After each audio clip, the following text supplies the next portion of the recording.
Perfeito. Agora nós teremos 10 minutos para cada candidato. 10 minutos para que vocês possam interagir entre vocês. Vocês podem se perguntar, um perguntar para o outro. Vocês podem contraditar, podem se apartear. Peço que não falem ao mesmo tempo. E vocês vão controlar o tempo de vocês. Nesse monitor que está aqui, vocês vão saber o tempo que ainda resta. Começa com 10 minutos e aí vai mostrando para vocês o tempo que ainda resta. Então, pela ordem, pelo sorteio, começa com o Gessé. Fique à vontade, Gessé. Giovana, me lembro que em 2020, ainda não te conhecia, por acaso, a gente fez um debate, né, que depois daquilo ali, 2 anos, foram 2020, 2021, foi tema de muito debate por causa da pandemia. E naquele momento, vocês estavam reclamando do Bolsonaro, de algumas falas que ele falou, onde ele menosprezava a pandemia, né? Que é uma gripezinha, enfim. Algumas vezes ele pecou na fala, mas nunca nas suas ações. Mas naquele mesmo debate, tu falou em abril, nós estávamos com tudo fechado, tu falou que em 3 meses, eu acho que era agosto, morreriam 1 milhão de pessoas, de brasileiros, no Brasil, no caso, né? 1 milhão de brasileiros. Isso também não é uma irresponsabilidade, uma vez de que tu reclamava de que o Bolsonaro estava menosprezando, mas vocês também estavam superfaturando? As mortes? Não há superfatura. Se morre uma pessoa, já é uma grande perda para o Brasil. Levando em consideração aquele debate, acho que é importante dizer que salientei 1 milhão de pessoas, porque era o que a ciência dizia de verdade. Tanto é que até o momento foram 700 mil pessoas, mais de 700 mil pessoas que vieram a óbito em decorrência da Covid-19, principalmente pela reivindicação da vacina, pela reivindicação dos cuidados com o isolamento social, dos cuidados que a gente precisou ter logo no começo. Não foi bom para ninguém, é fato. Ninguém queria naquela condição viver o que a gente viveu. Mas as condições econômicas necessárias para o isolamento social precisavam ser dadas e não foram dadas. Por isso que o Brasil quebrou. E quebrou com a responsabilidade do governo Bolsonaro. Isso não é verdade, porque em abril nós estávamos já em total restrição. As restrições começaram em março e eu estava trabalhando já pela rede social, então isso não era verdade. Nós já estávamos em restrição total, lockdown total, foi o período que tinha mais lockdown e mesmo assim vocês estavam dizendo que se não fizesse alguma coisa, que eu não sabia mais nem o que, vacinas estavam longe de acontecer, não tinha, que morreriam mais de 1 milhão de pessoas em 3 meses. E morreram hoje no Brasil perto de 700 em mais de 2 anos. Então, houve também irresponsabilidade, quando tu fala que trata com responsabilidade a sua oposição, você tratou com irresponsabilidade também os números, porque isso apavora as pessoas, Giovana. Irresponsabilidade trata quem lida com a política com moral. Eu lido com a ciência e com evidência científica. Mas que ciência foi essa que errou? A ciência que errou bem errado, né? Bem errado, exatamente. Né? Bem o Brasil, errado. Proporcionalmente, foi o país que mais perdeu pessoas. Não foi, isso não é verdade. Foi o país. Isso não é verdade. Só esperar ela concluir para... Tá, beleza. O Brasil foi também o país que mais perdeu profissionais da saúde em decorrência da Covid-19, porque esses profissionais que seguraram no osso do peito a pandemia e colocaram suas vidas e a vida das suas famílias em jogo, sobreviveram e garantiram também que garantiram que as pessoas sobrevivessem, mas às custas da sua própria vida.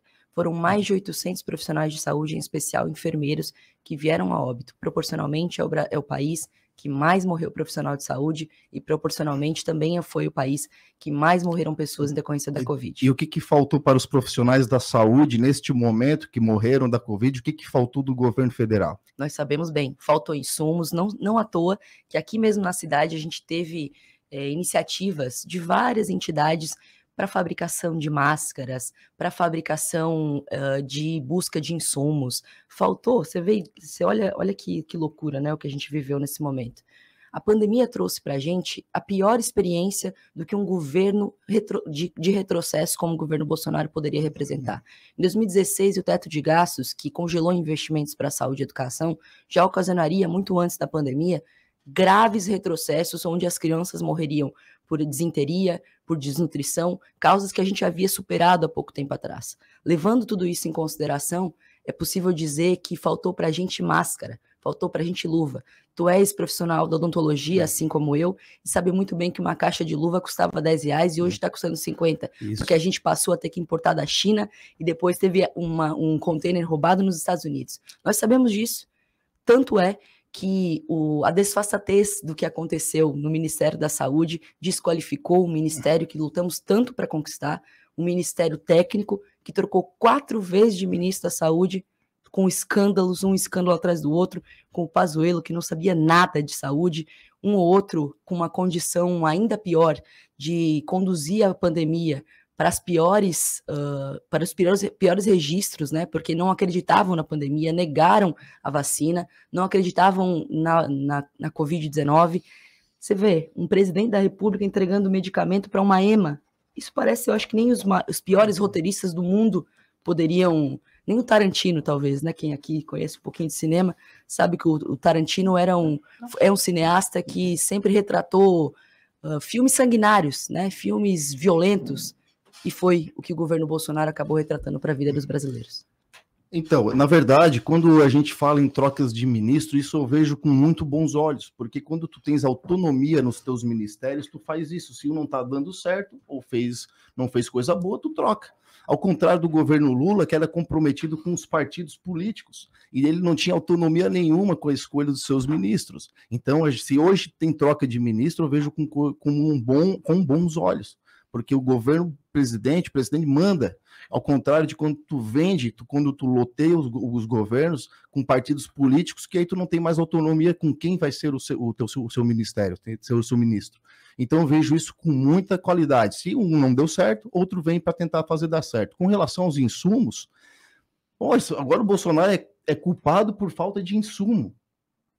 Se de repente, de uma hora para outra, a procura começou a aumentar e a produtividade caiu, por quê? Pessoas como a vereadora estavam pedindo para todo mundo ficar em casa, querendo que tudo parasse, que as indústrias, fabricações de tudo parasse.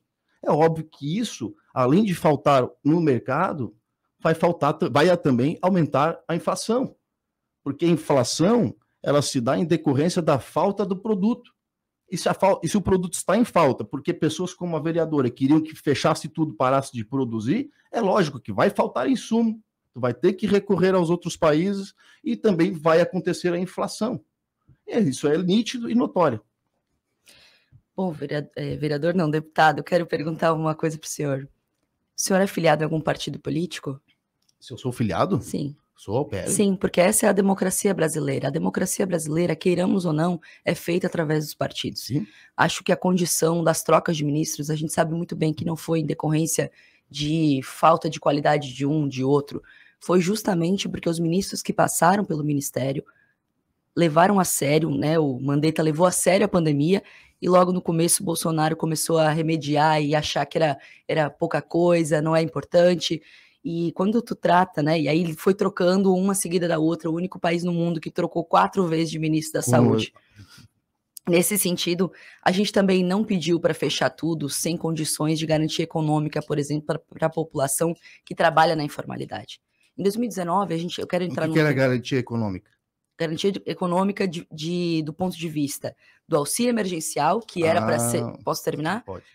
Do auxílio emergencial, que era para ser de R$600 desde o começo, porque a oposição tentou garantir isso no Congresso Nacional, Bolsonaro queria de R$200, a gente sabia que isso não ia garantir ninguém de ficar em casa, e era o que eu dizia nas minhas redes sociais, naquilo que a gente podia fazer na disputa das ideias. Nesse sentido, a gente viu retroceder muitas coisas, não só do ponto de vista da saúde, mas também da economia. Nesse sentido, a gente tratou de tentar garantir com que essas empresas tivessem crédito para poderem trabalhar, crédito para poderem garantir que seus funcionários não fossem demitidos, como muitos foram. Então, nesse sentido, a gente trata de uma condição de um Brasil diverso, de um Brasil com muitas contradições, mas, acima de tudo, de um país onde o governo Bolsonaro representou para a gente um governo que deixou morrer muita gente. Essa é a grande verdade.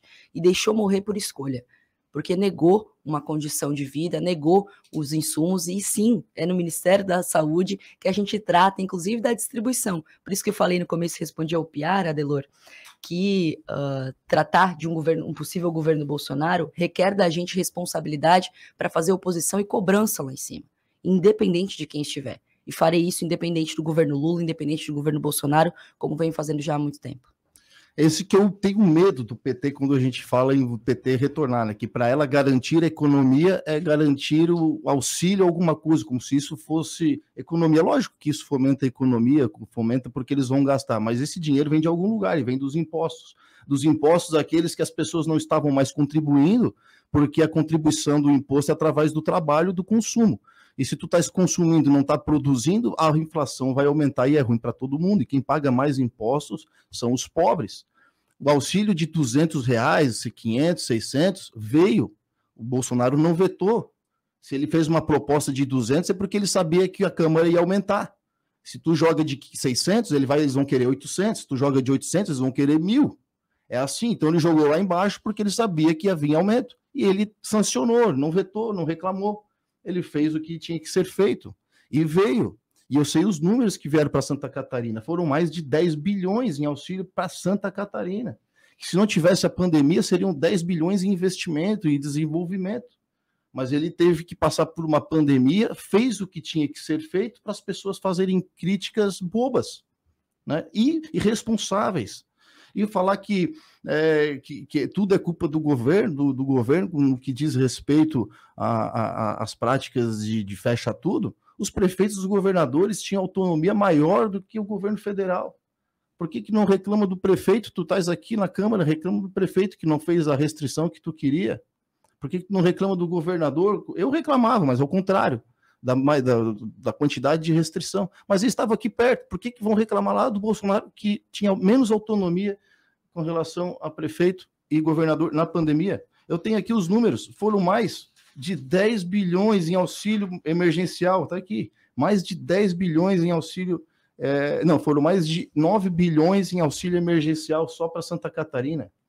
Os estados e os municípios receberam 1,8 bilhões em Santa Catarina, o estado e os municípios.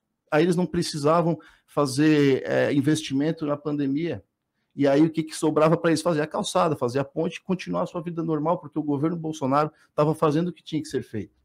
Então tem que reclamar com quem tinha que investir esse valor. O dinheiro veio. Se não foi do seu agrado, reclama para o prefeito, reclama para o governador, que quem fez a distribuição desse valor foi eles. Na questão da vacina, o presidente começou a vacinar um mês depois que os produtores de vacina começaram a fazer. Na Argentina, que é o país onde tem governo apoiado pela esquerda, provavelmente a vereadora vibrou com a eleição dele, foi o país que mais fez restrições. Foi o país que começou as restrições antes, terminou as restrições bem depois, começou a vacina antes do Brasil e morreu proporcionalmente quase igual aqui no Brasil. Eu tenho os números aqui. Negaram as medidas provisórias, que era o que tinha, que eram os medicamentos para fazer o tratamento precoce, que era o que tinha. Estavam proibindo os médicos de fazer um protocolo que eles queriam. As pessoas dizendo que não podia, o que o médico querendo fazer. Na Nigéria, país que tem a mesma quantidade de população do Brasil, 3 milhões a menos, morreram menos da metade, e lá fizeram uso da ivermectina. Então, por que fizeram isso? Mataram pessoas também, ainda que seja placebo, mas se ajuda, se vai ajudar, por que impedir? Nunca foi uma troca. Nunca foi uma troca trocar os medicamentos pela vacina. Nunca foi uma troca. Mas politizaram até o medicamento e isso matou gente. Quando vocês falavam que o Mandetta, que tu achou bacana, falou para as pessoas só procurarem o hospital quando tivesse com falta de ar, matou milhões de pessoas. Porque só procuraram quando já não tinha mais jeito. Já estava com o pulmão tomado, só quando já estava com falta de ar, que aí sim ele poderia procurar um hospital. Que tipo de medida responsável foi essa, vereadora? Olha, deputado, acho que é importante aqui dizer que não se espera de alguém da área da saúde que a essa altura da pandemia ainda defenda ivermectina. Mas eu vou além. Eu acho que o senhor não está na rua, não se conecta com a comunidade, não conhece a vida real das pessoas. É retrato do bolsonarismo incrustado na nossa sociedade e por isso foi reeleito. Mas eu vou além. Em fevereiro desse ano, o Diese fez uma pesquisa que avaliou que o salário mínimo do povo brasileiro, para poder viver com a inflação no valor que está, no número que está, importante, em ponto de vista de vestiário, alimentação, viver, transporte, enfim, precisaria ser de R$6.000 para alimentar uma família de 4 pessoas. É dessa realidade que a gente precisa falar. Se o governo Bolsonaro não aguentou as críticas, porque como chefe de Estado que ele é, deveria não só dar o exemplo, mas garantir a sensibilidade, a caridade e exercitar isso ao longo do seu governo, mas mais do que isso, se for para ser bruto, então que seja, mas que seja olhando para a população. Não foi assim o que a CPI, inclusive, identificou, com negociações de $1 cada vacina, com demora para responder e-mail da Pfizer, né, como a gente teve. Mas a vacina e tudo isso já é superado, ou de alguma forma é preciso que a gente dobre essa página do Brasil, recupere a nossa economia e volte a botar comida na mesa do nosso povo. Que é isso que a gente precisa fazer.